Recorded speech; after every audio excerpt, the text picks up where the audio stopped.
നമുക്ക് പാൽ പൊരിച്ചത് ഉണ്ടാക്കിയാലോ. അപ്പോൾ അതിന് വേണ്ടിയിട്ട് ഒരു പാനിലേക്ക് 1/2 കപ്പ് കോൺഫ്ലവർ കൂടി ഇട്ട് കൊടുത്തിട്ടുണ്ട്. കുറച്ച് പാൽ ഒഴിച്ചിട്ട് നമുക്കിത് കട്ടയില്ലാതെ ഒന്ന് മിക്സ് ചെയ്തെടുക്കാം. 1/2 ലിറ്റർ പാലാണ് ഞാൻ ഇതിലേക്ക് എടുത്തിട്ടുള്ളത്. ഇനി ഇതിലേക്ക് കുറച്ച് ഏലക്ക പൊടിച്ചതും 1/4 കപ്പ് പഞ്ചസാരയും ഒരു നുള്ളു ഉപ്പും ചേർത്തിട്ട് നന്നായിട്ട് മിക്സ് ചെയ്തെടുത്ത് നമുക്ക് അടുപ്പത്ത് വെച്ചിട്ട് ഇതൊന്ന് കുറുക്കിയെടുക്കാം.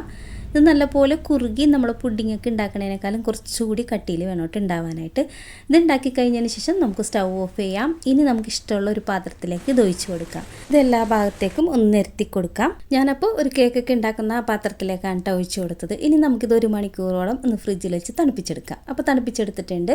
ഇനി നമുക്ക് ഇത് കട്ട് ചെയ്തിട്ട് എടുക്കാം. ഇനി ഒരു പാത്രത്തിലേക്ക് 2 ടീസ്പൂൺ മൈദപ്പൊടി ഇട്ട് കൊടുക്കാം. കുറച്ച് വെള്ളം ഒഴിച്ചിട്ട് ഒന്ന് മിക്സ് ചെയ്തെടുക്കാം. ഇനി നമുക്ക് കട്ട് ചെയ്ത് വെച്ചിട്ടുള്ള ഓരോ പീസും ഈ മൈദക്കൂട്ടിൽ മുക്കിയെടുത്തിട്ട് റസ്ക് പൊടിയിലൊന്ന് മുക്കിയെടുക്കാം. എന്നിട്ട് നമുക്കിത് പൊരിച്ചെടുക്കാം. അപ്പോൾ ഞാൻ പാൻ അടുപ്പത്ത് വെച്ചിട്ടുണ്ട്. അതിലേക്ക് ഓയിൽ ഒഴിച്ച് ഒന്ന് ചൂടാക്കി എടുത്തതിന് ശേഷം നമ്മൾ ഈ കട്ട് ചെയ്ത് വെച്ചിട്ടുള്ളത് ഇതിലേക്ക് ഇട്ട് കൊടുത്തിട്ടുണ്ട്. ഇനി നല്ലപോലെ 2 വശവും മുരിച്ചെടുത്താൽ അടിപൊളി പാൽ പൊരിച്ചത് റെഡി ആയിട്ടുണ്ട്. അപ്പോൾ ചെറിയൊരു മധുരം തന്നെ ആയതുകൊണ്ട് നല്ല ടേസ്റ്റാണ് കഴിക്കാനായിട്ട്. അപ്പോൾ നിങ്ങൾക്ക് വേണമെങ്കിൽ നല്ല മധുരം വേണമെന്നുണ്ടെങ്കിൽ കുറച്ചും കൂടി പഞ്ചസാര ചേർത്ത് കൊടുത്താൽ. അപ്പോൾ ഇത് ഓരോരുത്തരുടെയും വീഡിയോ കാണുമ്പോൾ ഇത് എത്രയ്ക്ക് രസമായിരിക്കുമോ എന്ന് ഡൗട്ട് ഉണ്ടായിരുന്നു. പക്ഷേ ഇത് കഴിച്ചപ്പോൾ അടിപൊളിയാണ് കേട്ടോ.